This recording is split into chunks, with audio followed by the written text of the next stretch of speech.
اور اے پیغمبر، جب تم ان مجاہدین کے لشکر میں ہو اور ان کو نماز پڑھانے لگو تو چاہیے کہ ان کی ایک جماعت تمہارے ساتھ مسلح ہو کر کھڑی رہے، جب وہ سجدہ کر چکے ہیں تو تم سے پیچھے چلے جائیں، اور دوسری جماعت جس نے نماز نہیں پڑھی ان کی جگہ آئے اور ہوشیار اور مسلح ہو کر تمہارے ساتھ نماز ادا کرے۔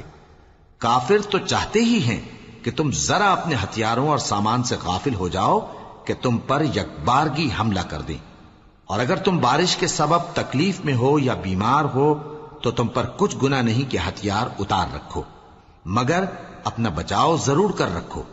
اللہ نے کافروں کے لیے ذلت کا عذاب تیار کر رکھا ہے۔